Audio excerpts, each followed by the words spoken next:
आज मैं आप लोग के लिए movie Now You See Me explain करने जा रही हूँ जो हॉर्समैन यानी जादूगरों के बारे में है।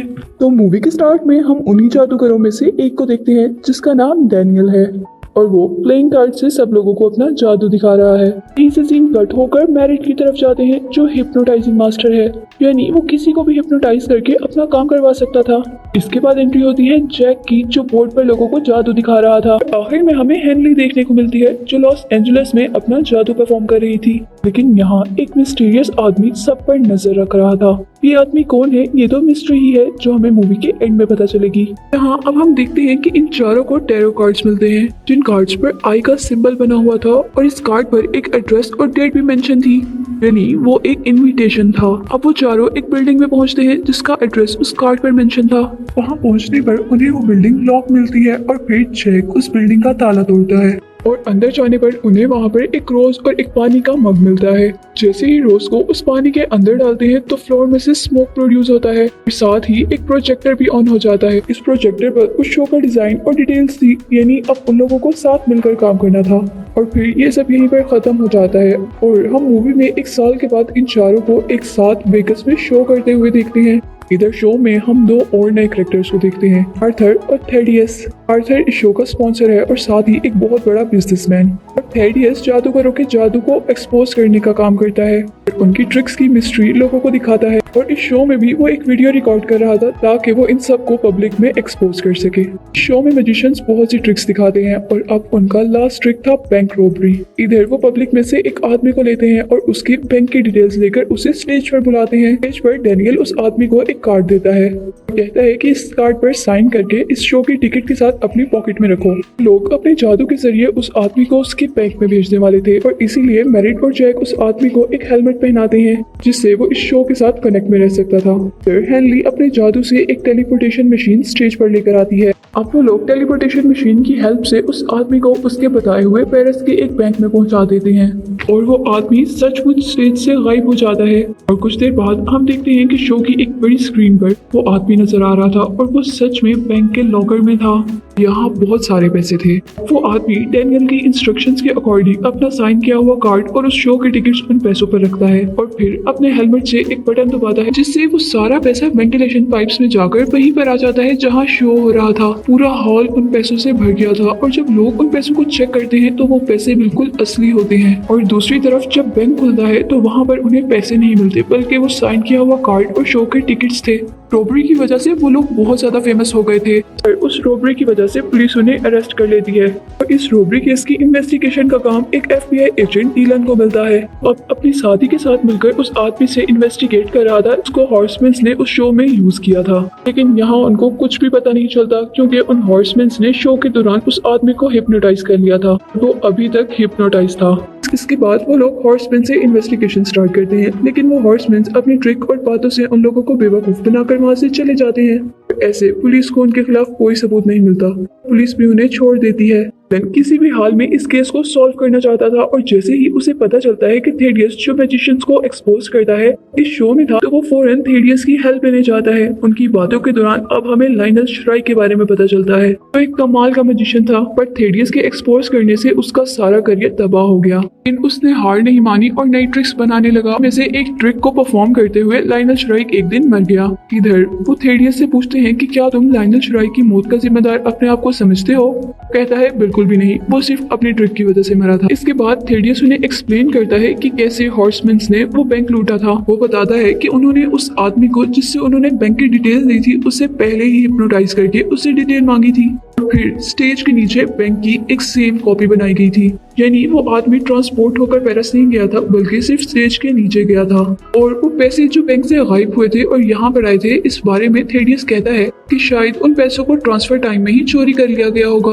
उसके बदले बैंक में नकली पैसे रख दिए गए और साथ ही उस आदमी का साइन किया हुआ कार्ड और यहाँ शो की टिकट भी रख दी थी और जो डुप्लीकेट पैसे उन्होंने उस बैंक में रखे थे वो फायर पेपर से बने हुए थे, यानी वो आसानी से जलकर वहां से गायब हो गए थे।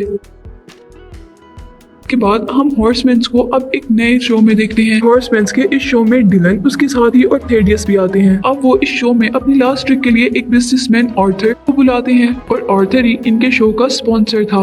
इधर डैनियल शो में आए लोगों से उनका बैंक बैलेंस चेक करने को कहता है। इसके बाद हेनली एक बहुत बड़ा सा चेक लेके आई होती है जिसमें वो पैसे मेंशन थे जो आर्थर के प्राइवेट बैंक अकाउंट में थे, जो अप्रोक्सीमेटली $140 मिलियन थे। और यहाँ मेरिट शो में आए हुए लोगों से दोबारा उनका बैंक बैलेंस चेक करने को कहता है और हैरानकुन तौर पर उनके अकाउंट में बैंक बैलेंस बढ़ता जा रहा था। अब जितने पैसे उस शो में आए हुए लोगों को मिलते हैं उतने ही पैसे उस आर्थर के अकाउंट से कम हो रहे थे और ऐसे उस शो में आए हुए लोगों को सारे पैसे मिल जाते हैं और आर्थर का बैंक बैलेंस 0 हो जाता है। अब हॉर्समैन बताते हैं कि इस शो में आए सभी लोगों को जानबूझकर बुलाया गया था। लोगों को नेचुरल डिजास्टर की वजह से नुकसान उठाना पड़ा था। जब वो लोग इंश्योरेंस क्लेम करने गए थे तब उन्हें इंश्योरेंस के पैसे नहीं मिले। ये इंश्योरेंस कंपनी आर्थर की थी और इसीलिए उसके बैंक अकाउंट से सारे पैसे निकालकर इन लोगों को दे दिए गए। ये सब बताकर वो हॉर्समैन वहाँ से गायब हो जाते हैं। डिलन उन लोगों को पकड़ना चाहता था लेकिन वो फिर भी यहाँ से भागने में कामयाब हो गए थे। नेक्स्ट डे डिलन की साथी डिलन को द आई मैजिशियंस कम्युनिटी के बारे में बताती है, जो अमीरों से पैसा लूटकर गरीबों को देते थे। साथ ही वो इस दुनिया में गलत कामों को भी रोका करते थे। वो बताती है कि द आई कम्युनिटी हर 100 साल में 2 से 3 मैजिशियंस को अपनी कम्युनिटी में शामिल करते हैं। और फिर वो कहती है कि मुझे लगता है कि शायद वो हॉर्समैन इस आई कम्युनिटी में शामिल होना चाहते हैं और इसीलिए वो ऐसा कर रहे हैं। तब डिलन उसकी तरफ देखता है और कुछ सोचते हुए कहता है कि मुझे तो लगता है कि उनके साथ कोई 5वां आदमी में मिला हुआ है जो उनकी हेल्प करता है। इसी के बाद हम देखते हैं कि डिलन के फोन में कोई खराबी आ रही थी और जैसे ही वो फोन चेक करता है तो उसे पता चलता है कि वो तो उसका फोन है ही नहीं। उसका फोन तो डैनियल के पास है और इस फोन में आए हुए सभी मैसेजेस और कॉल्स ट्रेस हो रही थी। और इसके बाद इन्वेस्टिगेशन करने पर डिलन को उनका एड्रेस मिलता है जहाँ पर वो हॉर्समैन 1 साल से रह रहे थे। पर डिलन के वहाँ पहुँचने से पहले वो हॉर्समैन अपने सारे सबूत मिटा देते हैं। देखते हैं कि जैक कुछ पेपर चला रहा होता है और तभी डिलन वहाँ आ जाता है। बाकी तीनों हॉर्समैन वहाँ से चले गए थे, सिर्फ जैक ही वहाँ पर रह जाता है। जैक का अभी भी कुछ काम पड़ा था और इतने में ही दोनों के दरमियान में फाइट शुरू हो जाती है, लेकिन जैक वो पेपर्स लेकर वहाँ से भागने में कामयाब हो जाता है। अब हम देखते हैं कि जैक की कार के पीछे सभी FBI की कार्स लगी हुई थी क्योंकि वो जैक को पकड़ना चाहते थे और उससे वो डॉक्यूमेंट्स लेना चाहते थे जो उसके हाथ में थे। यहीं पर जैक की कार का एक्सीडेंट हो जाता है और वो मर जाता है। डिलन जल्दी से उसकी कार से वो डॉक्यूमेंट्स ले आता है और इतने में ही वो गाड़ी ब्लास्ट हो जाती है। यहाँ डिलन को उन पेपर से पता चलता है कि अब हॉर्समैन प्राइवेट सिक्योरिटी कॉन्ट्रैक्टर को लूटने वाले हैं जिसने मिलियंस डॉलर की करप्शन की हुई थी। इस चीज की इन्वेस्टिगेशन गवर्नमेंट भी कर रही थी और ये केस भी डिलन के ही अंडर था। और यहीं पर हमें ये भी पता चलता है कि डैनियल ने ये सारी इन्फॉर्मेशन डिलन के मोबाइल से ही ली थी। अब उनको पता चलता है कि वो सारे पैसे एक बहुत सिक्योर लॉकर में है और उस लॉकर को एक हाउस में रखा गया है। FBI की टीम उस बॉक्स की सिक्योरिटी के लिए वहाँ पर जाती है, लेकिन वहाँ जाने पर उन्हें वो हाउस बिल्कुल खाली मिलता है, यानी वहाँ पर कोई लॉकर नहीं था। और तब इन्वेस्टिगेशन करने पर पता चलता है कि डिलन के बॉस ने ही उस बॉक्स को ट्रांसफर करने की परमिशन दी थी, यानी उन हॉर्समैन ने उसके बॉस को भी हिप्नोटाइज कर लिया था। और जैसे ही अब डिलन उस ट्रक को ढूंढते हैं जिसमें वो तिजोरी थी तो वो देखते हैं कि वो लॉकर तो गलत है और इस लॉकर में सिर्फ बलून्स ही बलून्स भरे हुए हैं। यहाँ अब हम उन हॉर्समैन को यूट्यूब की एक वीडियो पर देखते हैं जहाँ वो अपने नए और आखिरी शो के बारे में बता रहे थे कि उनका शो किस जगह और किस टाइम पर होगा और ये शो बिल्कुल फ्री होगा, इसे सारे देखने आ सकते हैं। और ये सब FBI की टीम को भी पता चल जाता है और FBI की टीम भी वहां जाती है जहां पर उनका शो था। यहाँ मैजिशियंस बिल्डिंग के अंदर से लाइव ब्रॉडकास्ट करते हैं। प्रोजेक्टर से बिल्डिंग के ऊपर शो हो रहा था। फिर वो लोग बिल्डिंग की रूफ पर जाते हैं जहां उन्हें FBI पकड़ने आ जाती है, लेकिन FBI उन्हें पकड़ नहीं पाती क्योंकि वो सिर्फ पुतले थे। तो देखते हैं कि यहाँ वो तीनों मैजिशियंस दूसरी बिल्डिंग के टॉप पर थे। वो लोग अपने फैन से बात करते हैं और साथ ही वो बिल्डिंग से जंप लगा देते हैं। यहाँ भी वो तीनों असली नहीं थे, सिर्फ प्रोजेक्टर्स थे। इतने में ही वहाँ से सारे पैसे उड़ने लगते हैं। हमें दिखाया जाता है कि वो तीनों बिल्डिंग के पीछे से ही भाग रहे हैं। सभी लोग वो पैसा जमा करने के लिए लग गए थे, लेकिन एक FBI एजेंट देखता है कि वो पैसा तो नकली था और फिर उनके लिए ये मिस्ट्री हो जाती है कि अगर ये पैसा नकली है तो असली पैसा कहाँ है। और इतने में ही थेडियस जो अपनी कार की तरफ जा रहा था, जब अपनी कार को अनलॉक करता है तो उसकी कार में से पैसे निकलते हैं, जिससे जाहिर होता है कि ये पैसे उसने चुराए थे या उसके लिए चुराए गए थे। और तब पुलिस थेडियस को अरेस्ट कर लेती है और इधर डिलन को लगता है कि ये हॉर्समैन का 5वां साथी है। यहाँ डिलन जेल फिल्म में थेडियस से मिलने आता है और थेडियस डिलन को कहता है कि मुझे पता है कि ये सब उन मैजिशियंस ने कैसे किया। वो कहता है कि जैक भी मरा नहीं है, वो भी जिंदा है। बताता है कि जिस गाड़ी में जैक भाग रहा था और जिस गाड़ी का FBI पीछा कर रही थी वो दोनों गाड़ियां कोई और थी। जिस कार का FBI पीछा कर रही थी उसमें जैक नहीं था। फिर वो बताता है कि उस हाउस में जब तुमने देखा कि वहाँ लॉकर नहीं है और वो खाली है, भी एक सिर्फ स्कैम था, यानी उन्होंने उस लॉकर के आगे एक मिरर लगा दिया था जिससे तुम्हें वो रूम खाली लगा। और इसी के साथ वो कहता है कि जब तुम लोग दूसरे लॉकर को ढूंढने गए तो तभी जैक वहाँ पर आता है,